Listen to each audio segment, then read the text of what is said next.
जी नमस्कार साथियों, स्वागत है आपका हमारे YouTube channel concept with Shashi में।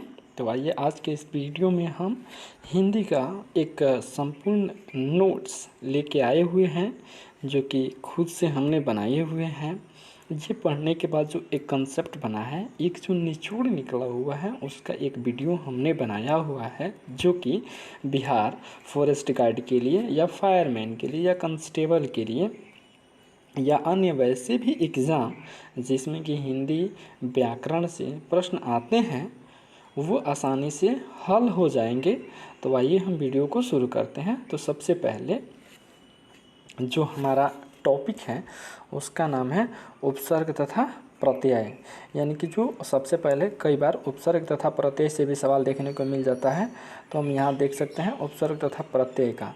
तो चलिए हम सबसे पहले शुरू करते हैं अपने वीडियो को। हम यहाँ देख सकते हैं उपसर्ग तथा प्रत्यय। तो जो उपसर्ग तथा प्रत्यय हैं, तो उपसर्ग वे होते हैं यानी कि वैसे शब्दांश जो शब्दों के पहले जुड़ी तथा अर्थ को बदल दे, उपसर्ग कहलाता है। जैसे आप यहाँ देख सकते हैं प्रताप, आप यहाँ देख सकते हैं प्रताप, यानी कि ये जो प्र है और जोड़ ताप, यानी कि ताप मतलब तो टेम्परेचर होता है, लेकिन ताप के पहले जोड़ करके प्रताप यानी उसके संपूर्ण अर्थ को ही चेंज कर दिया है। जैसे कि मान मतलब मान मर्यादा वगैरह अभी जैसे जुड़ जा रहा है तो अभिमान हो जा रहा है, जो कि एकदम बिल्कुल ही उसका अर्थ चेंज कर दे रहा है। ठीक उसी तरह से प्रत्यय होता है, यानी कि दो होते हैं। जो प्रत्यय होता है ये शब्दांश के अंत में जुटता है और उसके अर्थ में परिवर्तन ला देता है। जैसे आप यहाँ देख सकते हैं भला जोड़ आई, यानी कि दोनों मिलाकर के भलाई हो जाता है। यानी कि जो भला है वो आपका शब्द तो है ही, लेकिन उसमें जैसे ही हम आई जोड़ देते हैं तो ये एक अलग ही शब्द हो जाता है, भलाई। इस तरह से उपसर्ग जो है वो शब्द के पहले जुड़ के अर्थ चेंज कर रहा है, जबकि प्रत्यय जो है वो शब्द के बाद में जुड़ करके अर्थ परिवर्तन कर रहा है। अब आगे चलते हैं। तो फिर जो प्रत्यय होते हैं वे दो प्रकार के होते हैं। पहला जो होता है वो कृत प्रत्यय होता है और दूसरा जो होता है तद्धित प्रत्यय होता है। अब कृत प्रत्यय क्या है, तद्धित प्रत्यय क्या है, वो देख लेते हैं। देखिए, जैसे कोई भी क्रिया है ना, उसका यदि मूल रूप होता है उसको धातु कहते हैं। जैसे एग्जाम्पल पे यदि हम पढ़ना ले लेते हैं, पढ़ना तो एक क्रिया हो गया, क्योंकि इससे किसी काम के होने का बोध होता है। तो ये जो क्रिया हो गया, लेकिन इसका मूल धातु है पढ़। ठीक है, ये हो गया मूल धातु। और मूल धातु में जो प्रत्यय लगता है उसको कृत प्रत्यय कहते हैं। जैसे कहना हमारा तो एक क्रिया हो गया, लेकिन अगर कह देते हैं तो ये एक उपसर्ग हो जाता है। और इसमें जो ना लग रहा सॉरी कह जो कह देते हैं उसमें जो ना प्रत्यय लगा है वही ना प्रत्यय जो है कृत प्रत्यय कहलाएगा। जबकि ठीक उसी तरह से यदि तद्धित की हम बात करें तो तद्धित प्रत्यय होता है जो किसी संज्ञा या विशेषण के बाद लगता है, क्योंकि प्रत्यय तो बाद ही में लगता है। और पहले वाला जो था वो क्रिया के मूल धातु के अंत में लगता था, जिसे कृत कहते थे। लेकिन तद्धित की बात करें तो तद्धित जो है वो संज्ञा या विशेषण के अंत में लगता है। जैसे आप यहाँ देख सकते हैं, अगर हम फलित की बात करें, फलित बड़ा ही होगा फलित, तो फल जोड़ ईत हो जाता है फलित। यानी कि जो फलित यहाँ आप देख सकते हैं फल संज्ञा हो गया और इसके बाद जो प्रत्यय लगा है इस तरह से हमारा फलित बन रहा है, तो ये हमारा तद्धित प्रत्यय हो जाएगा। फिर हम नेक्स्ट आते हैं। ये जो हमारे टॉपिक हुए उपसर्ग एवं प्रत्यय, इसमें ज़्यादा कुछ नहीं आता है, फिर बस पहचानने को आ जाएगा। और एक अलग दे देता है कि निम्नलिखित में कौन सा उपसर्ग है, तो आप वहाँ से शब्द पढ़िएगा, खुद आपको अंदाज़ा लग जाएगा कि यहाँ पे कौन उपसर्ग है कौन प्रत्यय है। बस अब हम थोड़ा सा और नीचे आते हैं तो एक हमारा इंपॉर्टेंट टॉपिक आता है कारक। और कारक से गारंटेड एग्ज़ामों में एक या दो क्वेश्चन तो ज़रूर रहते हैं।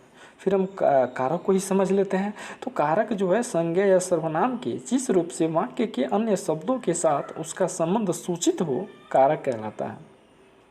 जैसे श्री रामचंद्र ने खारे जल के समुद्र पर बंदरों से पुल बंधवाया। यहाँ आप देख सकते हैं कि जो ने है, के है, पर है, से है, ये जो शब्द हैं ये वाक्य के अन्य शब्दों के साथ एक संबंध बनाए हुए हैं और उनके संबंध के कारण ही हम इसका पूरा का पूरा एक अर्थ निकाल पा रहे हैं। तो ठीक जो आते हैं नीचे, तो कारक जो होते हैं, कारक के 8 भेद होते हैं। अब उन भेदों के बारे में पढ़ लिया जाए तथा उनके जो संयोजक चिन्ह हैं वो पढ़ लिया जाए, क्योंकि एग्ज़ाम में आ जाता है कि एक वाक्य दे देगा और बोलेगा कि निम्नलिखित में कौन कारक है।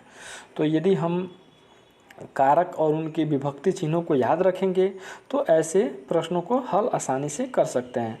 तो कारक का जो है वो 8 भेद हैं। इस तरह से हम कारक का 8 भेद हैं। अब हम दूसरे पेज में आते हैं और हमारा दूसरा जो पेज है यहाँ ओपन हो गया है।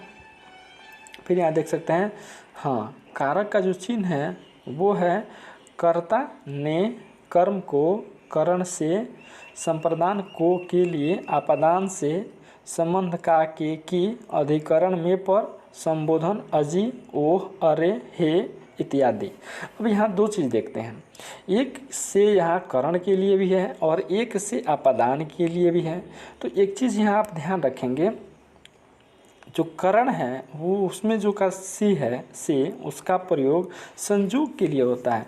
जैसे मान लीजिए कि वह पेड़ से मतलब जुड़ गया, वह पेड़ से जुड़ गया, एक वही है कि वह पेड़ से टूट गया। आप यहाँ देख सकते हैं, एक टूट रहा है, एक जुड़ रहा है।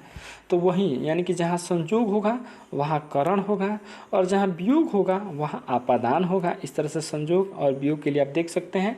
इसको याद करने का सरल तरीका जो होता है, आप सिंपल ऐसे याद कर सकते हैं, कर्ता ने कर्म को करण से संप्रदान का के लिए आपादान से संबंध का के की अधिकरण में पर संबोधन अजी एह और इत्यादि जैसे आप याद करते हैं, ये आपके 1 या 2 नंबर सिक्योर हो गए। फिर हम नीचे आते हैं संयोजक, क्योंकि व्याकरण में संयोजक चिन्हों के बारे में जानना भी अति आवश्यक होता है, क्योंकि कई जगह जहाँ तथा लगाना हो वहाँ और लगा दिया जाता है, जहाँ और लगाना हो वहाँ पे यूँ लगा दिया जाता है, वह लगा दिया जाता है। तो उनकी भी जानकारी हम एकत्र कर लें। तो चलिए, सबसे पहले यहाँ कह रहा है कि 2 या 2 से अधिक शब्दों या वाक्यांशों को जोड़ने वाले अव्ययों को संयोजक कहते हैं, जैसे और, तथा, व, एवं इत्यादि, ये सब संयोजक हैं।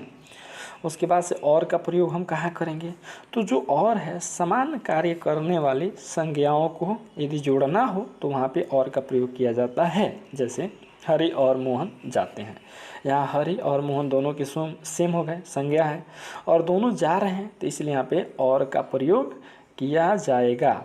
फिर हम नीचे आते हैं तथा।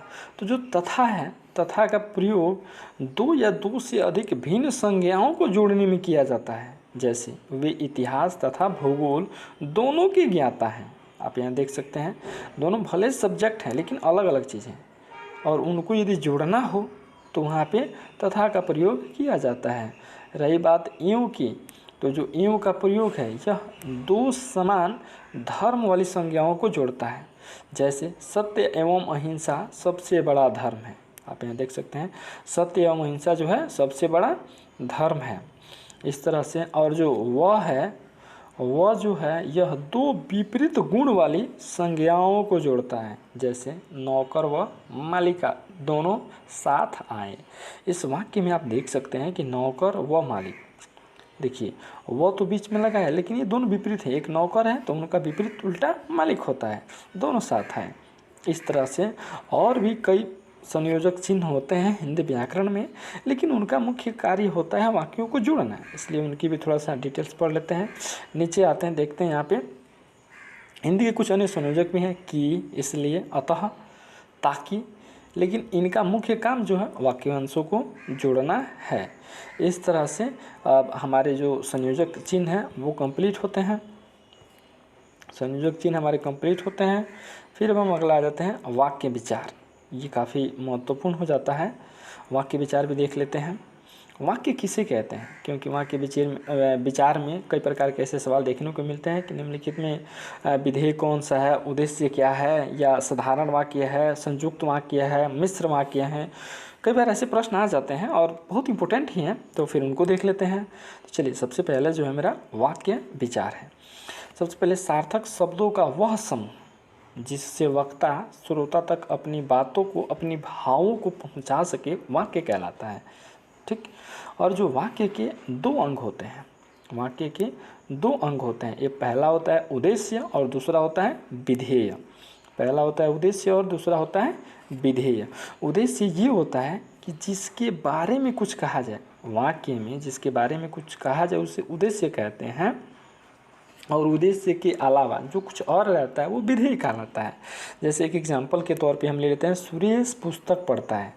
तो इस वाक्य को पढ़ने के बाद आपको लग रहा है कि सुरेश क्या कर रहा है या किसके बारे में कहा जा रहा है। पुस्तक पढ़ने की बात किसकी कही जा रही है, तो ये जो बात है वो सुरेश की कही जा रही है। यानी कि इस वाक्य का जो उद्देश्य हो जाएगा वो सुरेश हो जाएगा, ठीक। लेकिन आखिर सुरेश कर क्या रहा है, तो सुरेश जो है वो पुस्तक पढ़ रहा है। सुरेश क्या कर रहा है, पुस्तक पढ़ रहा है। तो इसमें पुस्तक पढ़ना विधेय हो जाएगा और जो सुरेश है वो उद्देश्य हो जाएगा। फिर अब हम नीचे आते हैं, आप यहाँ देख सकते हैं विधेय जो है उद्देश्य के बारे में जो कहा जाए, यानी कि सुरेश जो है उसके बारे में जो कहा जाए वो विधेय कहलाता है। यानी कि पुस्तक पढ़ने की बात कही जा रही है तो यहाँ पुस्तक पढ़ना विधेय हो जाएगा, जबकि सुरेश जो है उद्देश्य हो जाएगा।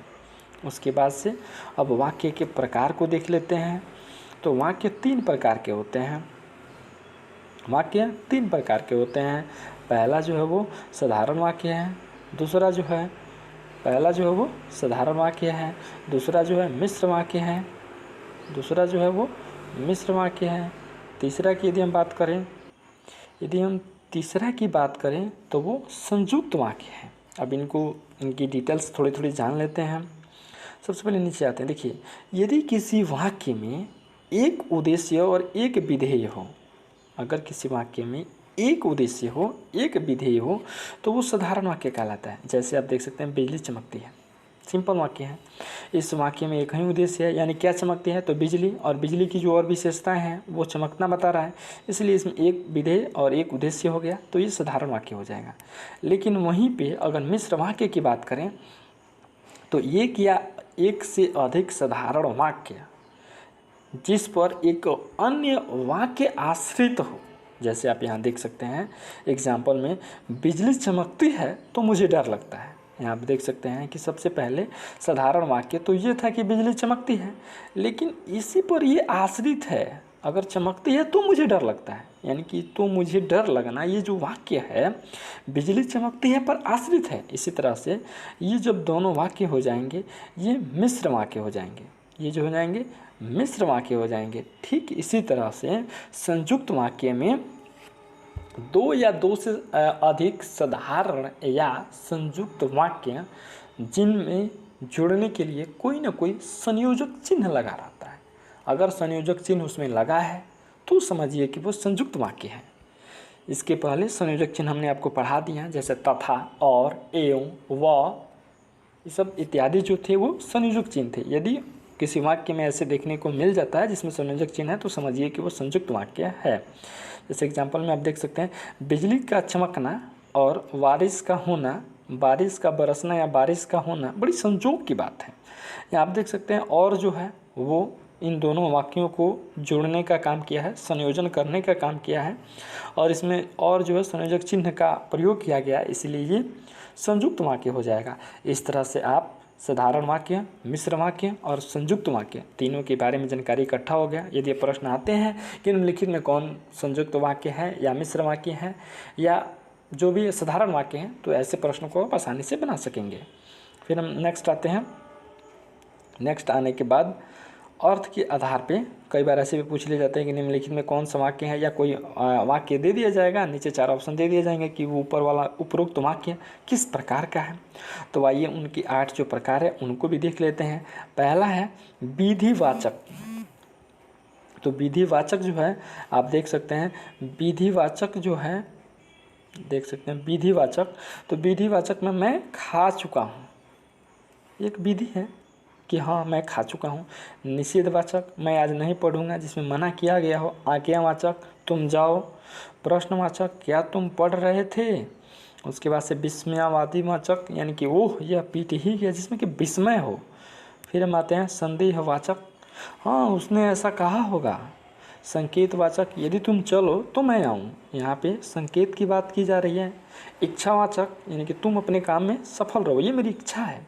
इस तरह से यदि आप उस वाक्य को पढ़ते हैं, पढ़ने के बाद आपको जैसे उसकी भावना झलकती है उसके हिसाब से आप अंदाज़ा लगा सकते हैं कि हाँ यहाँ पे कौन सा वाक्य है। फिर अब हम अगला अपना टॉपिक है हमारा वर्ण विचार। अब वर्ण विचार पे आते हैं। सिंपल, तो जो वर्ण होते हैं उनको मुख्यतः दो वर्गों में बांटा जाता है। सबसे पहले वर्ण की परिभाषा देख लेते हैं। वर्ण वह मूल ध्वनि है जिसको खंड या टुकड़े नहीं किए जा सकते। ठीक है, तो जो वर्ण होते हैं वो दो प्रकार के होते हैं, एक स्वर वर्ण, एक व्यंजन वर्ण। स्वर वर्ण होते हैं, स्वर वर्ण में भी आप देख सकते हैं एक ह्रस्व स्वर है, क्योंकि मुझे पता है कि इतना व्याकरण का आप लोग का कमज़ोर बेस नहीं होगा, इसीलिए उतनी डीपली बता भी नहीं रहे हैं, और एक मास्टर वीडियो में संभव भी नहीं है कि सारे डिटेल्स आपको बताया जा सके, इसीलिए हम थोड़ा शॉर्ट में ही बता रहे हैं और आपको इस तरह का ही ध्यान देना होगा। फिर यहाँ देख सकते हैं ह्रस्व स्वर और दीर्घ स्वर। तो ह्रस्व स्वरों की संख्या 4 है। कई बार पिछले एग्जामों में बिहार पुलिस में उसके पहले 2015-16 में जो एग्ज़ाम हुआ था उसमें ऐसा पूछा गया था कि ह्रस्व स्वरों की संख्या कितनी है। तो यहाँ देख सकते हैं ह्रस्व स्वरों की संख्या जो होती है 4 होती है, जैसे अ, ई, छोटा ऊ और छोटी जो री होती है। अब यहाँ देख सकते हैं क्योंकि जिनको बोलने में कम समय लगे वो ह्रस्व हो जाएगा, और वहीं ऐसे स्वर जिनको बोलने में ज़्यादा समय लगे दीर्घ स्वर होता है, जैसे आ, बड़ी, बड़ा ऊ, री, ए, ओ, औ। यानी इनको बोलने में ज़्यादा समय लग रहा है, तो ये स्वर वर्ण भी है लेकिन ये दीर्घ स्वर है। अब व्यंजन वर्ण की बात कर लें तो व्यंजन वर्ण जो है, व्यंजन वर्णों में काफ़ी इंपॉर्टेंट है। कई बार दे देता है कि निम्नलिखित में कौन अंतस्थ व्यंजन है, ऑप्शन में आपको वर्ण दे दिए जाएंगे, तो इनको ये भी काफ़ी इंपॉर्टेंट हो जाते हैं, इसको आप यहाँ से देख लें। तो जो स्पर्श व्यंजन है यानी कि जिसको बोलने में जो जीभ है तालु में स्पर्श करती है, जैसे क, ख, ग, घ, यानी क से लेकर के पवर्ग तक ये जो वर्ण है, कवर्ग का मतलब होता है क, ख, ग, घ, अंग। चवर्ग का मतलब होता है च, छ, ज, झ, ञ। टवर्ग का ट, ठ, ड, ढ, ढ़। इस तरह से तवर्ग पवर्ग आप खुद देख सकते हैं। फिर जो होता है अंतस्थ व्यंजन, ये काफ़ी महत्वपूर्ण है। अंतस्थ व्यंजन जो है इसमें 4 अक्षर शामिल होते हैं, य, र, ल और व, ये 4 अक्षर शामिल होते हैं। फिर हमारा है ऊष्म व्यंजन। ऊष्म का मतलब ये होता है जिसको बोलने से मुंह से घर्षण के कारण ऊष्मा निकले, जैसे आप बोल सकते हैं श, श, श, ह।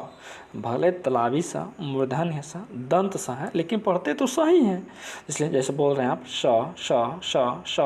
तो जो हवा के रगड़ के कारण आपके मुंह से ऊष्मा उत्पन्न होती है उसे ऊष्म व्यंजन कहते हैं।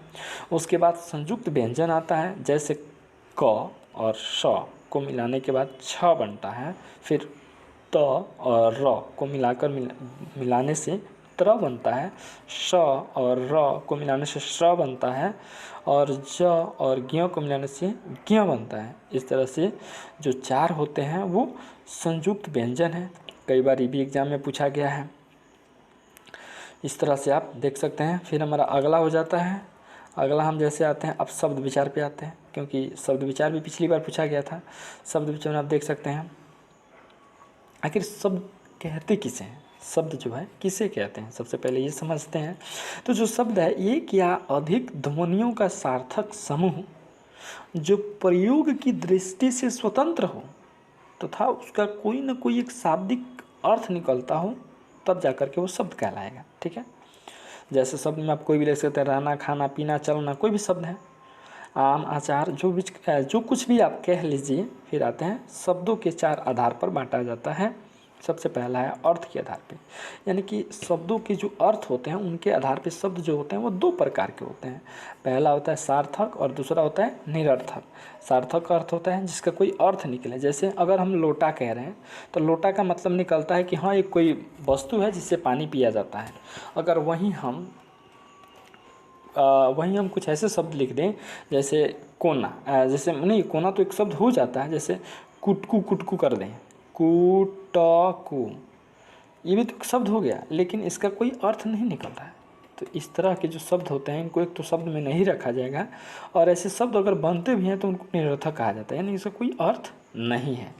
फिर हम नीचे अगला आते हैं उत्पत्ति के आधार पे।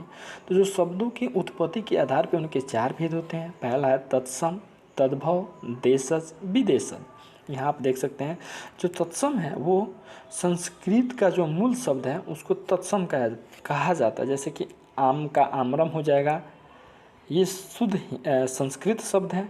तो ये जो तत्सम है, वहीं आम्रम का यदि हिंदी में आम लिखें तो ये आपका तद्भव हो जाएगा।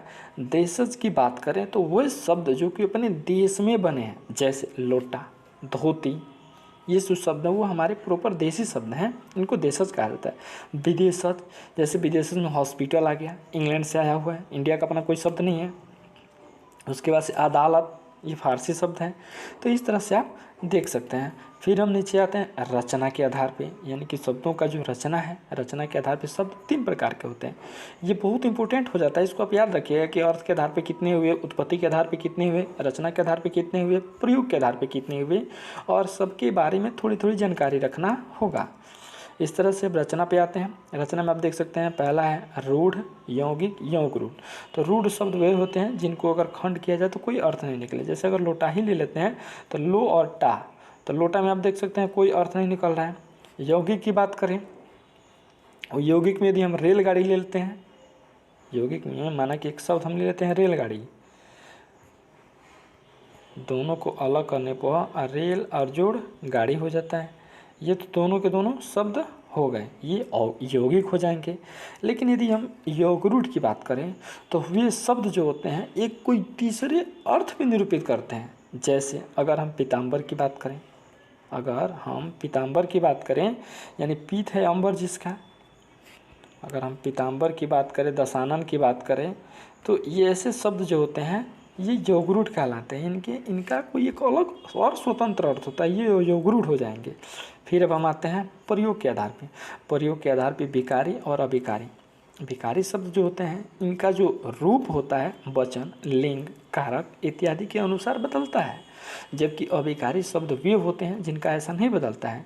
विकारी शब्दों के अंतर्गत आपके 4 आते हैं, संज्ञा, सर्वनाम, विशेषण, क्रिया विशेषण। उसके बाद और जो 4 होते हैं जैसे कि क्रिया विशेषण हो गया, संज्ञा, सर्वनाम, क्रिया विशेषण, उसके बाद से क्रिया विशेषण, उसके बाद विस्मयादि बोधक, समुच्चय बोधक, एक और है। इस तरह से वो जो 4 होते हैं ये अविकारी के हो जाते हैं। फिर हम अगला अपनाते हैं, अगला आप यहाँ से देख सकते हैं समास। ये काफ़ी महत्वपूर्ण टॉपिक है कॉम्पिटिटिव एग्जामों के लिए, क्योंकि लगभग जिसमें हिंदी है उसमें 2 या 3 नंबर के समास जरूर आते हैं। और मैं इस वीडियो के माध्यम से एक संक्षिप्त जो अभी तक मुझे समझ है उसके हिसाब से मैंने एक कंसेप्ट बनाया है, एक नोट्स बनाया है, जिसको आपके समक्ष रखा हूँ। आप यहाँ देख सकते हैं। सबसे पहले समास जो है, समास के प्रकार देख सकते हैं। समास का डिफिनेशन पहले देख लेते हैं। यानी परस्पर मेल रखने वाले 2 या 2 से अधिक शब्दों के मेल को समास कहते हैं, ठीक है ना। लेकिन परस्पर मेल रखना चाहिए। जैसे अगर कोई 2 शब्द हैं जिनका कोई मेल ही नहीं, उनको हम ज़बरदस्ती समास करने लगे तो वो नहीं जुड़ेंगे। शब्द वही जुड़ते हैं जिनका कोई ना कोई संबंध हो। जैसे गंगा जल है तो इसमें गंगा और जल दोनों का संबंध है। इसी तरह से ज्ञान और युक्त, ज्ञान युक्त। फिर हम आ जाते हैं समास के प्रकार पे। तो समास का जो प्रकार है आप देख सकते हैं। समास के प्रकार में जो है पहले समास में हम चलते हैं अव्ययी भाव समास। सिंपल समझ लेते हैं इसका। यदि संस्कृत की बात किया जाए तो उसमें इसका था प्रथम पद प्रधानौ अव्ययी भावः। इसका ये याद करने का शॉर्ट ट्रिक है संस्कृत के लिए। लेकिन यदि हिंदी में बात करें तो हिंदी में आप ऐसे याद रख लें, केवल जिसका प्रथम पद प्रधान हो या अव्यय हो, अव्ययी भाव कहलाता है। हमने तो ऐसे ही अपने इस मस्तिष्क में इसे बैठाया हुआ है। इस तरह से आप भी बैठा सकते हैं। जैसे यथाशक्ति, इस शब्द को पढ़ने के बाद लग रहा है ना कि शक्ति, आखिर आपकी शक्ति जो है उसका प्रथम पद यानी आखिर कितनी शक्ति भाई, तो यथाशक्ति यानी कि जहाँ तक संभव हो। इस तरह से यथा जो है वो प्रधान लग रहा है। दिन यानी हर दिन या प्रतिदिन कहिए, तो इसमें हर भी आपका इम्पोर्टेंट हो जा रहा है, प्रति भी आपका आखिर कब किस दिन भाई, तो प्रतिदिन या हर दिन। तो यहाँ जो पहला पद प्रधान होगा वो अव्ययी भाव कहलाएगा। उसके बाद से हम नेक्स्ट आ जाते हैं तत्पुरुष समाज में। तो जो तत्पुरुष समाज है इसका जो होता है अंतिम पद प्रधानो तत्पुरुषः। इस तरह से आप याद रख सकते हैं कि जिसका अंतिम पद प्रधान हो तत्पुरुष कहलाता है। देखिए हम आपकी सुविधा के लिए इसे शॉर्टकट में अन्य किताबों की तरह, अन्य लोगों की तरह पूरे एकदम डटा नहीं लिखा हुआ हमने कि ऐसे ऐसे कहते हैं। सिंपल चीज़, आप तत्पुरुष को रखिए, उसको दिमाग में इतना बैठाइए कि तत्पुरुष जो है उसका अंतिम पद प्रधान होता है। अब यहाँ पे एग्जाम्पल में देख लीजिए कि राजमहल, ठीक है। तो आखिर जो राजा है या किसी का भी महल हो, इंपॉर्टेंट यहाँ महल है, यहाँ इंपॉर्टेंट महल है, पुत्र किसी का भी हो, सॉरी राज का पुत्र यानी राजा का पुत्र, तो यहाँ पुत्र इंपॉर्टेंट है। राजा का और भी कुछ हो सकता है लेकिन यहाँ पुत्र इंपॉर्टेंट है, यानी कि जिसका अंतिम पद प्रधान होगा वो आपका तत्पुरुष समास कहलाएगा। फिर वो नीचे आते हैं द्वंद्व समास। ये जो द्वंद्व समास है इसमें दोनों पद प्रधान होते हैं, इसमें द्वंद्व नहीं होता है, आपस में द्वंद्व लगा है, मतलब लड़ाई झगड़ा हो रहा है कि मैं बड़ा तो मैं बड़ा। इसको आप इससे कोरिलेट कर सकते हैं। जैसे आप यहाँ देख सकते हैं माता पिता, आप माता और पिता में किसी को बड़ा नहीं कह सकते हैं, राजा और रानी में किसी को बड़ा नहीं कह सकते, भाई बहन में किसी को बड़ा नहीं कह सकते। इस तरह से जो होता है द्वंद्व समास आपका क्लियर हो गया, यानी आपस में बड़ा होने के लिए द्वंद्व रहता है, द्वंद्व समास कहलाता है। उसके बाद से हमारा है बहुव्रीहि समास। तो जो बहुव्रीहि होता है इसका यदि संस्कृत स्लोगन की बात करें तो वो है अन्य पदार्थ प्रधानः बहुव्रीहि, यानी कि जिसका अन्य पदार्थ प्रधान हो वो बहुव्रीहि कहलाएगा। जैसे दशानन, पीताम्बर, आप यहाँ देख सकते हैं जो दशानन है और पीताम्बर, दशानन कहने से रावण का बोध होता है, पीताम्बर कहने से ब्रह्मा जी का बोध होता है। इस तरह से ये अपने इन अर्थों पे न जा कर के एक अन्य अर्थ पे जाता है। इस तरह से ऐसे जो समास होंगे या ऐसे प्रयोग आपको जहाँ मिलेगा आप समझ सकते हैं कि वहाँ बहुव्रीहि समास होगा। फिर अब हम नीचे आ जाते हैं कर्मधारय समास। तो जो कर्मधारय समास होता है इसको भी आप अच्छे से अपने मस्तिष्क में बैठा लें कि जहाँ पे विशेषण और वैशेष्य का संबंध हो, विशेषण और विशेष्य का संबंध हो उसे कर्मधारय समास कहते हैं। जैसे एग्जाम्पल के तौर पे आपको यदि हम सद्गुण ले लें, सद्गुण, तो इसको यदि हम देखते हैं तो अच्छा गुण, इसका अर्थ क्या होता है? अच्छा गुण। आप यहाँ देख सकते हैं कि गुण जो है इसका विशेषता बताता है अच्छा, कि गुण भी है तो कैसा है? तो अच्छा है, यानी कि यहाँ एक दूसरे की विशेषता बताता है, यानी गुण की विशेषता जो है वो अच्छा ही बताती है। इसीलिए यहाँ जो सद्गुण हो जाएगा वो कर्मधारय समास हो जाएगा। उसके बाद से हम आ जाते हैं द्विगु। तो द्विगु जो है आप ऐसे याद कर सकते हैं, संस्कृत का स्लोगन हम आपको लिखवा दें, संख्या पूर्वे द्विगु, यानी कि जिसके पहले संख्या हो, कोई भी संख्या से यदि शुरुआत होती है तो वो द्विगु समास होगा। इसको आप ऐसे दिमाग में बैठा सकते हैं। आप सिंपली इसको ऐसे लिख लीजिएगा, एक छोटा सा भी नोट्स बना लीजिए जैसे कि हमने बनाया हुआ है, उसमें आप ऐसे शो कर दीजिएगा द्विगु समास और उसके पहले लिख दीजिएगा संख्या प्रधान होता है, संख्या प्रधान। जैसे पंचव्रत, अष्ट धातु, यहाँ पहले भी पंच मतलब 5, उसके बाद अष्ट मतलब 8, यानी यहाँ संख्या दिख रहा है, संख्या से ही शुरुआत हो रहा है, तो ये द्विगु समास हो जाएगा। फिर हमारा आता है नज्ञ समास। जो नज्ञ समास है आप यहाँ देख सकते हैं, नज्ञ मतलब नकारात्मक जहाँ हो, नज्ञ यानी आपको नग से नकारात्मक सोच लेना है कि जहाँ नकारात्मक की बात होएगी वहाँ नज्ञ समास हो जाएगा। जैसे निर्बल की बात करें तो निह जोड़ बल होता है, तो यहाँ आप देख सकते हैं यानी कि जिसके पास बल नहीं है वही निर्बल है। तो इसी तरह से ये जो नज्ञ समास हो जाएगा वो निर्बल हो जाएगा। फिर हम अगला आ जाते हैं, अगला हमारा आ जाता है, अब आता है बहुत ही इंपॉर्टेंट हमारा टॉपिक आ जाता है वर्णों के उच्चारण स्थान। इससे तो एग्जाम में लगभग गारंटेड 1 या 2 नंबर के सवाल जरूर रहते हैं। और हमने आपको अपना एक कंसेप्ट बताया है, हमने आपको एक कंसेप्ट बताया है कि आपको कैसे क्या करना है। फिर अब आ जाते हैं, पहला है अकुह विसर्जनीयानाम कंठः, यानी अकुह विसर्जनीयानाम कंठः, आ कवर्ग, कु से कवर्ग और ह से ह और विसर्ग का उच्चारण स्थान जो है वो कंठ होगा। यहाँ कंठ से आप कंठ देख सकते हैं। उसके बाद से आप आ जाइए नीचे, ईचु यसा नाम तालुह, यानी कि ई और बड़ा ई, च से चवर्ग, चू से चवर्ग तथा य से य, और जो ये स है इसका जो उच्चारण स्थान होगा वो तालु है। आप इसको याद कर लीजिएगा, ये याद हो जाएगा। फिर आता है ऋतु रसाणाम मूर्धा, यानी री बड़ी री, उसके बाद से टू से टवर्ग, र से ये जो र है, उसके बाद से ये जो स है षटकोण वाला स, इसका स देख सकते हैं का उच्चारण स्थान जो है वो मूर्धा है। उसके बाद से आते हैं ऋतु लसानम दंतः, यानी कि जो ऋतु लसानम दंत यानी कि लरी, उसके बाद से तू से तवर्ग और उसके बाद से ल से ल, और ये जो दंती स है इसका उच्चारण स्थान जो है वो दांत है। उसके बाद से आपका अगला रहता है उपपधमनियानाम ओष्टौ, यानी कि उपु यानी ऊ से ऊ छोटा ऊ बड़ा ऊ तथा पु से पवर्ग, ठीक है, का उच्चारण स्थान जो है ओठ है, ठीक है, ओठ है। उसके बाद से आपका जाता है यमंडनम नासिका च, यमंडनम नासिका च। इसके बाद से आप यहाँ से देख सकते हैं य म ड ड़ तथा न इत्यादि का उच्चारण स्थान जो है नाक है। उसके बाद से आपका है अदेतो कंठ तालु, यानी ए से ए का उच्चारण स्थान कंठ और तालु दोनों संयुक्त रूप से हैं। उसके बाद से हमारा नेक्स्ट आ जाता है अदौतो कंठोष्टकम, अदौतो कंठोष्टकम। यहाँ से आप देख सकते हैं कि ओ एवं औ का उच्चारण स्थान जो है कंठ एवं ओठ है। इस दोनों का आप याद रख सकते हैं संयुक्त रूप से। उसके बाद से बकारस्य दंतोष्टकम, यानी व का उच्चारण स्थान दंत और ओठ है। उसके बाद से नासिकानुस्वारस्य, यानी अनुस्वार का जो उच्चारण स्थान होता है वो नासिका है। इस तरह से हमारा उच्चारण स्थान आप ये जो संस्कृत में हमने लिखवाया है उसको आप लिख करके याद कर लीजिएगा। उसके बाद ये जो नीचे वाली चीज़ें समझ लीजिएगा, आपका ये हमेशा के लिए क्लियर हो जाएगा। फिर हमारा अव्यय, कई बार एग्जाम में अव्यय से भी आता है, पिछली बार तो अव्यय से खुद ही था। उसके बाद हम आ जाते हैं अव्यय। तो जो हमारा अव्यय है, जिन शब्दों में किसी भी कारणवश कोई विकार नहीं हो, अव्यय कहलाता है। जैसे अव्यय के 4 प्रकार होते हैं, देख सकते हैं, जैसे यहाँ, वहाँ, धीरे। ये शब्द जहाँ आएंगे वो अपने भाव को दर्शा के ही जाएंगे, इनमें किसी प्रकार से कोई व्यय नहीं हो सकता है। जैसे एग्जाम्पल में हम देख सकते हैं अव्यय जो होते हैं 4 प्रकार के होते हैं, अव्यय जो होते हैं 4 प्रकार के होते हैं।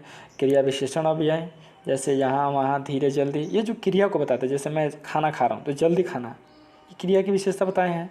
उसके बाद संबंध बोधक, ये जो संबंध बताएंगे कि मेरे बाद, यानी मेरे बाद उसका नंबर, यानी मेरा से उसका संबंध क्या है, निकट है, दूर है, इत्यादि संबंध बोधक अव्यय जो हैं ये हो जाएंगे। समुच्चय बोधक अव्यय, क्योंकि इसलिए, परंतु, विस्मयादि बोधक अव्यय, हर्ष, शोक, विषाद, भाव इत्यादि। इस तरह से आपको अव्यय देख लिए। उसके बाद से हम आते हैं निपात, काफ़ी महत्वपूर्ण हो जाता है निपात। निपात वैसे अव्यय, ये भी एक प्रकार के अव्यय ही हैं, और ये वैसे अव्यय जो किसी शब्द के अंत में लगकर विशेष जोर देते हैं, विशेष बल देते हैं, विशेष जोर देते हैं, निपात कहलाते हैं। जैसे निपात जो होते हैं मुख्यतः 9 प्रकार के होते हैं, क्योंकि कई बार दे देता है, आपको एग्जाम्पल में दे देगा, एक वर्ड यूज़ कर देगा शब्द, उसको बोल देगा ये कौन सा निपात है। यहाँ देख सकते हैं स्वीकारार्थक निपात, जी, हाँ, हाँ जी इत्यादि जो है स्वीकारार्थक निपात है। नकारार्थक निपात, नहीं, ना, निषेध यानी मत नहीं, जहाँ नकारने की बात की जाए। प्रश्न बोधक निपात, जहाँ प्रश्न पूछने की बात की जाए। बलदायक या सीमा बोधक की बात की जाए तो सिर्फ तुलना बोधक की बात की, सा, समान। अवधारणा बोधक की बात की, ठीक, लगभग। आदर बोध, जी। विस्मयादि बोधक निपात, काश, वाह, क्या। फिर हम नीचे आते हैं वाच्य, यानी कि जिसको इंग्लिश में वॉइस कहते हैं। तो हिंदी में भी वाच्य से कई बार एग्जाम में प्रश्न आए हैं कि निम्नलिखित में कौन कर्तृवाच्य है, कर्मवाच्य है या भाववाच्य है। तो इसकी एक छोटी सी पकड़ बना लेते हैं, जिससे कि यदि ऐसा सवाल आता है तो वो हमसे बचे नहीं। तो सबसे पहले वाच्य ये होता है, इससे पता चलता है कि कोई भी किसी शब्द के वाक्यों के कर्म के बारे में, कर्ता के बारे में या भाव के बारे में क्या कह रहा है, अर्थात क्रिया को मुख्य रूप से करने वाला कौन है। यहाँ वाच्य के प्रकार को देख सकते हैं। पहला है आपका कर्तृवाच्य, दूसरा है कर्मवाच्य और तीसरा है भाववाच्य। आप यहाँ देख सकते हैं कर्तृवाच्य में जो है कर्ता प्रधान रहता है, कर्मवाच्य में कर्म की प्रधानता होती है, जबकि भाववाच्य में भाव की प्रधानता होती है। उसके बाद से हम आ जाते हैं रस, जिसका नाम ही है रस। तो देखिए ये जो रस है ये भी इम्पोर्टेंट हो जा रहा है। ये तो कम से कम दरोगा लेवल्स के एग्ज़ाम में या FCS की बात करें, मतलब या जो भी एग्ज़ाम का है जिसमें कि हिंदी आती है उसके लिए तो बहुत इम्पोर्टेंट है। रस जो है किसी काव्य को पढ़ने से जो आनंद या अनुभूति की प्राप्ति होती है रस कहलाता है। रस जो होते हैं 9 प्रकार के होते हैं। भरत मुनि जो हैं वे रस के रचयिता माने जाते हैं, जनक माने जाते हैं। लेकिन नाटकों में मुख्य रूप से 8 ही रस पाए जाते हैं। एक रस जो शांत रस होता है वो नाटकों में शामिल नहीं किया गया है। अब रस के प्रकार आ जाते हैं। रस का ही तो प्रकार ही है, जैसे एग्जाम्पल में देख सकते स्थायी भाव, विभाव, अनुभाव और संचारी भाव। इसको थोड़ा समझ लेते हैं। यदि कोई काव्य हम पढ़ रहे हैं तो यदि शुरू से अंत तक एक समान यदि उसमें कोई भाव रह जाता है या उसी तरह से हमको रोचक लगता है तो वो उसका भी एक अस्थाई भाव कहलाएगा। लेकिन अगर उसी अस्थाई भाव जिस कारण से उत्पन्न हुआ है, उस वाक्य में जो चीज़ें रहेंगी जिनके कारण से वो स्थायी भाव उत्पन्न हो रहा है, वो विभाव कहलाता है। अब मान लीजिए काव्य हमने पढ़ा, उसका हमारे पर कुछ असर पड़ रहा है, यदि उसका असर कुछ शरीर पर दिखने लगे तो उसको अनुभाव कहते हैं। जैसे किसी काव्य को पढ़ने के बाद हम काफ़ी उत्साहित हो जाते हैं, हमें लगता है कि हमारे अंदर एनर्जी आ गई, हम कुछ कर सकते हैं, तो ये जो शरीर पे पड़ने वाले प्रभाव हैं उनको अनुभाव कहते हैं। जैसे ऐसा ही रश्मि रथी को पढ़ने के बाद होता है। जैसे रामधारी सिंह दिनकर की रश्मि रथी पढ़ते हैं तो कर्ण की कहानी पढ़ने के बाद शरीर में एक ऐसी ऊर्जा का संचार होता है कि हाँ, हम भी सब कुछ कर सकते हैं, तो वो अनुभाव हो जाएगा। अस्थाई भाव कि उसको पढ़ने के अंदर ओजस्वी रहता है कि हाँ, हमारे अंदर भी बहुत उत्तेजना है, और जो उत्तेजना है वो कर्ण के कारण उत्पन्न हुआ है, कर्ण की कहानियों के कारण उत्पन्न हुआ है, और उस योजना से शरीर में प्रभाव पड़ता है कि हाँ, बहुत कुछ भुजाएं मतलब फड़कने टाइप की लगती हैं, या ऐसा शरीर की जो ये रंध्र होते हैं थोड़े से रोंगटे टाइप के खड़े होने लगते हैं, ये प्रभाव हो जाएगा। उसके बाद संचारी भाव, यानी कि जो काव्य को पढ़ने के समय में कुछ समय के लिए दिमाग में उत्पन्न होते रहते हैं। जैसे कभी लगता है कि हाँ, कर्ण अच्छा कर रहा है, कभी लगता है नहीं, कर्ण गलत कर रहा है, कर्ण को ऐसा करना चाहिए, कर्ण को वैसा करना चाहिए। कभी दुख होता है, कभी सुखी होता है, कभी अच्छा लगता है, कभी बुरा लगता है। ये जो भाव होते हैं वो संचारी भाव होता है। फिर हम नीचे आते हैं। अब अस्थाई भाव जो होते हैं उनके प्रकार, जो कि अस्थाई भाव 11 प्रकार के होते हैं, उनको पढ़ लेते हैं। कई बार ऐसे प्रश्न बने हैं, इससे भी बने हैं। तो अस्थाई भाव में देख सकते हैं हास्य रस जो है, हास्य रस जो होता है उत्साह वीर रस में आपको देखने को मिलेगा। शोक एवं दुख करुण रस में है। उसके बाद से रति या प्रेम, ये जो है श्रृंगार रस में है। और श्रृंगार रस 2 प्रकार के हैं, वियोग और संजोग। यहाँ श्रृंगार नहीं होगा, श्रृंगार ऑलरेडी वहाँ ये है। एक वियोग होगा, एक संजोग होगा। उसके बाद से क्रोध या क्षोभ, तो रौद्र रस, रौद्र मतलब गुस्सा, ऐसे ही होता है। आप एक दूसरे को कोरिलेट कीजिएगा ना, आसान चीज़ें आसान हो जाएंगी। जैसे भय और डर जो है वो भयानक रस में आता है। घृणा या जुगुप्सा जो है विभत्स रस में आता है। उसके बाद से फिर हम अगला आ जाते हैं। अगला आप यहाँ से देख सकते हैं विस्मय या आश्चर्य। ये जो विस्मय और आश्चर्य है ये आपका अद्भुत रस, यानी कि अद्भुत हो गया, विस्मय हो गया, आश्चर्य हो गया। फिर आते हैं निर्वेद या संन्यास, शांत रस, इसमें किसी प्रकार की कोई कौतूहल नहीं होता है। फिर आता है वात्सल्य या ममता, ये जो होता है वात्सल्य रस होता है। उसके बाद से भगवत विषयक रति, यानी कि भक्ति रस, जिसमें कि व्यक्ति को दुनिया से कोई मोह माया नहीं रहता है, वो परमात्मा के लिए ये सब कुछ न्यौछावर कर देता है। फिर हम आते हैं छंद पे, ये भी काफ़ी इंपॉर्टेंट हो जाता है। छंद जो है काव्य के लिखने के नियमों को छंद कहते हैं। छंद जो होता है, क्योंकि इसके पहले जो भी व्याकरण वाले हुए, मतलब व्याकरणई हुए, व्याकरण पढ़ने वाले को या रचयिता करने वाले को व्याकरणई कहते हैं। तो व्याकरणई जो हुए उन्होंने काव्य को लिखने के लिए कई सारे नियम बनाए, तो उन्हीं नियमों को छंद कहते हैं। अब यहाँ छंद को हम थोड़ा सा देख लेते हैं। छंद 3 प्रकार के होते हैं। छंद जो होते हैं 3 प्रकार के होते हैं। पहला है मात्रिक छंद, दूसरा है बाणिक छंद, और तीसरा है मुक्तक छंद। तो देखिए, मात्राओं के आधार पे जिस छंद को बांटा जाता है मात्रिक छंद कहलाते हैं। वर्णों के आधार पे जिनको बांटा जाता है बाणिक छंद कहलाते हैं। अब मुक्तक छंद यानी कि जिसमें कोई नियम कानून नहीं है, मुक्त रूप से लिखे गए हैं। इसके जो सबसे प्रसिद्ध कवि माने जाते हैं वो सूर्यकांत त्रिपाठी निराला जी थे। अब मात्रिक छंदों के जो अलग अलग प्रकार हैं उनको पढ़ लें। उसके बाद से वर्णिक छंद को पढ़ेंगे। तो मात्रिक छंद हम शुरू करते हैं। देखिए, मात्रिक छंद जो होता है, मात्रिक छंद 3 प्रकार के होते हैं। पहला होता है सम मात्रिक, दूसरा होता है अर्ध मात्रिक, और तीसरा होता है विषम मात्रिक। आप यहाँ देख सकते हैं विषम मात्रिक। और उसके बाद से जो सम मात्रिक होता है, इसमें सभी पंक्तियों में समान मात्राएँ होती हैं। आप यहाँ देख सकते हैं सभी पंक्तियों में समान मात्राएँ होती हैं। अब हम आपको आगे एग्जाम्पल देखिए, जैसे एग्जाम्पल में देख लीजिए चौपाई और चौपाई। यहाँ आप एक चीज़ ध्यान रखिएगा कि चौपाई दूसरा होता है और चौपाई दूसरा होता है। अभी आपको हम आगे एग्जाम्पल देके बेकायदे समझा के बताएंगे। फिलहाल अभी एग्जाम्पल में जान जाइए कि सममात्रिक छंद जो होते हैं उसमें सभी पंक्तियों में मात्राओं की संख्याएँ समान होती हैं। उसका एक एग्जाम्पल चौपाई, दूसरा एग्जाम्पल चपाई। उसके बाद से फिर आते हैं अर्धमात्रिक छंद। ये जो होते हैं इसमें पहले और तीसरी लाइन में मात्राएं समान होती हैं, जबकि दूसरी और चौथी में भी समान होती हैं। पहला और तीसरा समान होगा, फिर दूसरा और चौथा समान होगा। इसके एग्जाम्पल जो है दोहा है, सोरठा है, दोही है, फिर हम नीचे आ जाते हैं विषम मात्रिक छंद। विषम मात्रिक छंद में कोई समानता नहीं रहती है, यानी कि बोल तो रहे हैं कि मुक्त रूप से लिखा गया, यानी स्वेच्छा से लिखा गया है। जैसे कुंडलियाँ, छर पाएँ। अब हम नीचे अपनाते हैं। नीचे आने के बाद आप जैसे देख सकते हैं सममात्रिक छंद। सममात्रिक छंद में हमने आपको पहले चौपाई लिखा था, तो जो चौपाई है इसमें 15 मात्राएं होती हैं। चौपाई जो है फिर यदि कभी वीडियो बना तो हम आपको मात्राओं की गिनती कैसे की जाती है वो आपको हम बताएंगे। फिलहाल अभी आप इतना ही जान जाइए। हम आपको काउंट करके बता देते हैं। देखिए, जहाँ बड़ी की बात की जाए, बड़ा ऊ की बात की जाए, बड़ी री की बात की जाए, यानी कोई भी बड़ा मात्रा रहेगा वहाँ पे 2 काउंट किया जाता है, और जहाँ छोटा रहेगा वहाँ 1 काउंट किया जाता है। ठीक है, फिलहाल इतना ही, आगे भी हम आपको डिटेल्स बताएंगे। जैसे इसमें आप देख सकते हैं चौपाई जो है उसमें 15 मात्राएं होती हैं। जैसे इसका एक एग्जाम्पल भी हमने लिया हुआ ताकि आपको समझ आ जाए।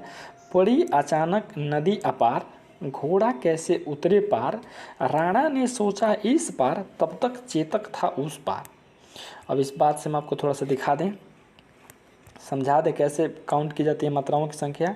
आप देखिए, सबसे पहले प है तो उसका 1 हो गया। यहाँ ड़ी देख रहे हैं कि 2 है, क्योंकि बड़ी की मात्रा है तो 2 हो गया।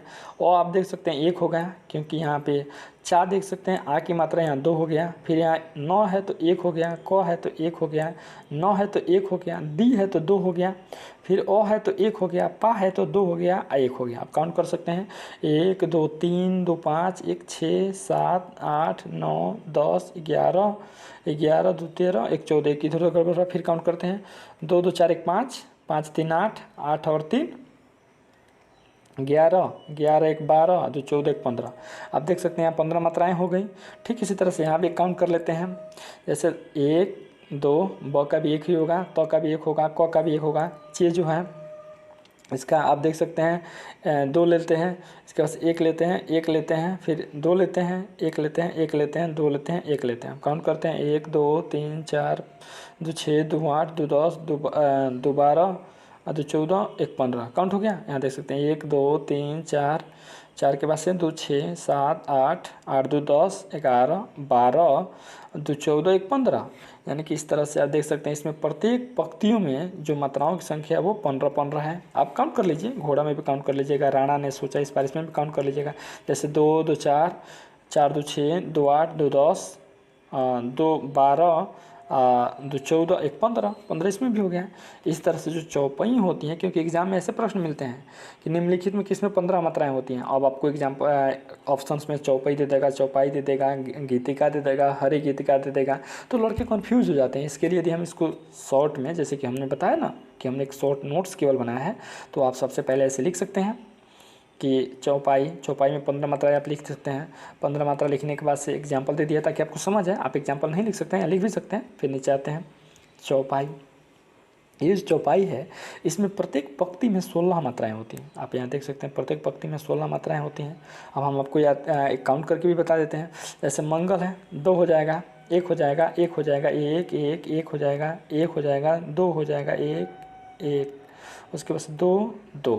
ठीक है, काउंट करते हैं 2 3 4 5 6 7 8 2 10 10 के बाद से 2 12 2 14 2 16। एक कहीं गड़बड़ हो रहा है या एक एक्स्ट्रा हो रहा है। फिर एक बार काउंट कर लेते हैं 2 3 4 5 6 7 8 8 2 10 11 12, उसके बाद से 2 14 और 2 16। एक कहीं गड़बड़ हो रहा होगा। मंगलहारी देख सकते हैं, लेकिन सॉरी, हाँ 16 तो है, 15 कहाँ, 16 ठीक तो है। 3 4 5 6 7 8 2 10 2 12 2 14 2 16, हाँ 16 मात्राएं होती हैं, 16 हो गया। इस तरह से हम चौपाई देख सकते हैं। फिर नीचे आते हैं द्रवहु सुदशरथ अजीर बिहारी, इसमें आप काउंट कर लीजिएगा 16 ही होगा। फिर हम नीचे आ जाते हैं रोला। इस सभी चरणों में 24 मात्राएं होती हैं और चरणांत जो है 11 और 13 पे होती है। अब चरणांत क्या है आपको ये भी बता देते हैं। जैसे कि यहाँ थोड़ा सा और ऊपर इसको ले लेते हैं। जैसे आप यहाँ देख सकते हैं सही मयानो काम राम को सुमिरन कीजिए, पर स्वास्थ्य के काम काज शीश आगे धर दीजिए। आप यहाँ देख सकते हैं जैसे कि 1 2 1 2 2 2 1 काउंट करते हैं 1 2 3 3 1 4 2 6 2 8 2 10 1 11। देख लिया 11, 11 तो इधर चरणांत हो गया। अब इधर वाला 13 होगा, आप काउंट कर लीजिएगा। ठीक इसी तरह से इधर भी 11 होगा, इधर भी 13 होगा। यानी कि इनके जो चरणांत होते हैं वो 11 13 पे होते हैं। यदि मात्राओं की संख्या की बात करें तो 24 मात्राएं होती हैं। आप याद कर लीजिए कि रोला में कितनी मात्राएं होती हैं, 24 मात्राएं होती हैं। उसके बाद से आपका आता है राधिका, जबकि राधिका में 22 मात्राएं होती हैं। गीतिका 26 मात्राएं होती हैं। हरे गीतिका 28 मात्राएं होती हैं। वीर और आल्हा छंद जो है 31 मात्राएं होती हैं। ये एग्जाम में सवाल पूछे जा सकते हैं, इस बात का आपको ध्यान रहे। इसीलिए इनको आप कहीं लिख करके अच्छे से मस्तिष्क में बैठा लीजिएगा कि किसमें कितनी मात्राओं की संख्या होती है। फिर हम आ जाते हैं अर्धसममात्रिक। हाँ, इतना ही होते थे। मात्राओं में और भी हैं, लेकिन हमने उनका जिक्र नहीं किया क्योंकि वो इतनी इंपॉर्टेंट नहीं है, उनसे सवाल नहीं बनते हैं परीक्षाओं में। उसके बाद से अर्धसममात्रिक में आते हैं। तो अर्धसममात्रिक जो है इसमें जो होता है प्रथम और द्वितीय में, उसके बाद से दूसरा और चौथा में मात्राओं की संख्या समान होती है। इसका भी 1 2 एग्जाम्पल लेके हम आपको बताएंगे। जैसे आप देख सकते हैं जो दोहा है, दोहा में ऐसे होता है, बड़ा हुआ तो क्या हुआ जैसे पेड़ खजूर, पंछी को छाया नहीं फल लगे अति दूर। अभी हम आपको काउंट करके दिखा दें। सबसे पहले 1 2, उसके बाद से यहाँ आप देख सकते हैं छोटा ऊ है तो 1 ही रहेगा, 2, उसके बाद से 2, उसके बाद से 2 हाफ रहता है तो 2 काउंट किया जाता है। ठीक, उसके बाद से क्या भी 2 हो जाएगा, 2 2। चूँकि वीडियो अभी देख रहे हैं हम बहुत लंबा हो रहा है, इसीलिए इसको ज़्यादा नहीं बताएंगे, लेकिन आप काउंट कर लीजिएगा। इसमें भी जो है पहला और तीसरा जो है इनमें दोनों में सेम मात्रा होगा, जबकि दूसरा और चौथा में सेम मात्राएं होंगी। फिर हम आ जाते हैं सोरठा पे। तो जो सोरठा होता है वो दोहे के विपरीत होता है। दोहे छंद की बात करेंगे तो विषम चरण में 15 मात्राएं होंगी, जबकि सम चरण में 11 मात्राएं होंगी। उसके बाद से बरवे छंद की बात करें, जो बरवे छंद होता है, बरवे छंद में विषम चरण में 12 मात्राएं होंगी, जबकि सम चरण में 7 मात्राएं होंगी। इसका हमने जानबूझ के एग्जाम्पल नहीं लिया हुआ है क्योंकि वीडियो भी लंबा होगा। आपको ज़्यादा इतना एग्जाम वगैरह में पूछा भी नहीं जाता इतना डिटेल्स। ये डिटेल्स जो पीजी वगैरह करते हैं, नेट वगैरह के एग्जाम देंगे, उनके लिए इतनी डिटेल्स सवाल बनते हैं। हमारे कांस्टेबल एसआई वगैरह के एग्जाम में इतने लेवल के सवाल नहीं आएंगे। उसके बाद से फिर हम आते हैं 15 में, जो कि अलंकार है। तो अलंकार हम फिर अभी बता रहे हैं, अलंकार ही थोड़ा सा समझ लेते हैं। ये जो अलंकार होते हैं ना, ये जो आभूषण की तरह काव्य की शोभा बढ़ाते हैं। अलंकार आभूषण की तरह काव्य की शोभा बढ़ाते हैं। अलंकार जो होते हैं वो 3 प्रकार से होते हैं। अलंकार 3 प्रकार से होते हैं। पहला जो है शब्दालंकार, दूसरा अर्थालंकार, तीसरा जो है उभयालंकार। यानी शब्दों के आधार पर यदि शोभा बढ़ाने की बात हो तो वहाँ पे शब्दालंकार कहा जाएगा, जबकि अर्थ के आधार पर शोभा बढ़ाई जाए तो अर्थालंकार होगा। और जब दोनों के आधार पे यानी शब्द और अर्थ दोनों के आधार पे शोभा बढ़ाया जाए तो वो उभयालंकार होगा। इस प्रकार से हम देख सकते हैं। और जो शब्दालंकार है, प्रमुख अलंकार हमने आपको नीचे दिया हुआ है, आप यहाँ से पढ़ लें। उसके बाद हम अभी आपको बताते हैं इनकी पूरा डिटेल्स। सब तो नहीं बता पाएंगे, लेकिन इसमें अनुप्रास, यमक, सलेश, उसके बाद उपमेय, उपमान और ये जो सादृश्यवाचक, साधारण, चूँकि यही 4-5 इंपॉर्टेंट हैं और इसी से प्रश्न बनते हैं। हम ज़्यादा आपको इसलिए नहीं बता रहे हैं क्योंकि ज़्यादा लेने से आप थोड़े से खुद प्रॉब्लम में आ जाइएगा। आप इतना ही पढ़िए। एक पूरे कॉन्सेप्ट है, एक निचोड़ है जो कि मेरे द्वारा बनाया गया है। अभी आप इसको पढ़िए। चलिए अब यहाँ हम देख सकते हैं अनुप्रास। अनुप्रास जो है ये भी एक अलंकार के ही प्रकार हैं। अनुप्रास अलंकार आप यहाँ जोड़ सकते हैं, क्योंकि कई बार एक आपको स्लोगन टाइप का दे दिया जाता है ऐसे और बोल दिया जाएगा निम्नलिखित में कौन सा अलंकार है। फिर यदि आप इनको अच्छे से देखे रहिएगा तो आपसे बन जाएगा, ये मैं पूरे विश्वास के साथ कह सकता हूँ। फिर आइए हम शुरू करते हैं। अब यहाँ आप देख लीजिए। सबसे पहले इसमें क्या है कि जहाँ एक ही वर्ण की आवृत्ति बार बार हो, यानी ये कहीं वर्ण आएगा। जैसे आप देख सकते हैं, मुदित महिपति मंदिर आए, सेवक सचिव सुमंत बुलाए। इसमें आप देख सकते हैं म का बार बार जो म वर्ण है उसकी बार बार पुनरावृत्ति हो रही है। यहाँ पे स्व वर्ण जो है उसकी बार बार पुनरावृत्ति हो रही है। यानी कि जहाँ वर्ण की पुनरावृत्ति होगी वहाँ अनुप्रास अलंकार कहलाएगा। अगर आप अपने इच्छा हो तो आप एक एक याद भी रख सकते हैं। यदि आप एक एक स्टेटमेंट याद रखते हैं तो वो आपके लिए बहुत अच्छा होगा। फिर अब नीचे आ जाते हैं, आप देख सकते हैं कहीं वर्ण की हो, उसके बाद से नीचे आते हैं जिसमें कह रहा है कि एक कहीं शब्द की आवृत्ति बार बार हुआ है। वहाँ वर्ण था और यहाँ शब्द है। एक ही शब्द की आवृत्ति जो है वो बार बार हुआ है तथा प्रत्येक जगह जो है विभिन्न विभिन्न अर्थ हैं। इसका भी आप इसको यमक कहते हैं, यमक। कई बार यमक भी एग्जाम में बना है। आप खुद जब एक मॉडल पेपर या एक सेट बनाइएगा तो आपको कहीं ना कहीं मिल जाएगा, तो अंदाज़ा हो ही जाएगा कि कैसे प्रश्न बन रहे हैं। फिर हमारा सवाल है यमक, यानी जहाँ एक शब्द की आवृत्ति बार बार हुआ होता था लेकिन प्रत्येक जगह उसका भिन्न अर्थ होता है। जैसे आप देख सकते हैं, कनक कनक ते 100 गुनी मादकता अधिकाय, कनक कनक ते 100 गुनी मादकता अधिकाय, या खाए बहराए नर या पाए बहराए। यहाँ पे आप देख सकते हैं कनक कनक ते 100 गुनी, तो यहाँ पे जो कनक शब्द है तो एक कनक का अर्थ सोना होता है और एक कनक का अर्थ धतूरा होता है, जो जिससे कि नशा वगैरह आता है। कनक जो होता है वो धतूरा होता है। लेकिन यहाँ पे कनक तो आपको देखने में हिंदी के एक जैसे ही शब्द हैं, लेकिन उनका अर्थ की यदि बात करें तो एक जगह सोना हो रहा है, एक जगह धतूरा हो रहा है। ठीक इसी तरह से आप समझ सकते हैं कनक कनक ते 100 गुनी मादकता अधिकाय, यानी कि जो धतूरा है उससे अधिक मादकता नशा जो है वो सोने में है। दोनों को पाने से आदमी एक खाने से बौराता है, एक पाने से बौराता है। आप यहाँ यमक आप देख सकते हैं। फिर हम नीचे आ जाते हैं सलेस अलंकार, ये भी काफ़ी महत्वपूर्ण हो जाता है। तो जहाँ एक शब्द का प्रयोग बार बार किया गया है, जहाँ एक शब्द का प्रयोग बार बार किया गया है लेकिन उनका अर्थ भी अलग अलग है। सबसे पहले तो वर्ण अलग था, ठीक है, सबसे पहले अनुप्रास में जो वर्ण अलग था, उसके बाद से यमक में आए तो शब्द मतलब एक ही था लेकिन उसका अर्थ अलग था। यहाँ पे शब्द एक ही था, यहाँ पे जो है शब्द एक है, उसका अर्थ भी अलग है। यहाँ आप देख सकते हैं जैसे रहीमन पानी राखी बिन पानी सब सून, पानी गए न उबरे मोती मानुष चून। उसके बाद से हमारा रहता है रूपक। रूपक जो होता है यानी कि जहाँ उपमेय और उपमान का आरोप कर उनकी एक रूपता का परिचय दिया जाता है। ये शॉर्ट करने के लिए हमने आपको बस इतना ही में रख दिया है। जैसे चरण कमल बंदो हरिराई, यहाँ पे यानी कि जो चरण कमल हैं उनको बंदो हरिराई यानी कि विष्णु भगवान से उनकी तुलना की जा रही है, यानी कि दोनों को एक रूपता का परिचय दिया गया है। ठीक है, इस तरह से देख सकते हैं। अब अगला जो हमारा उपमेय और उपमान है, तो उपमेय और उपमान में देख सकते हैं नीचे आ जाते हैं।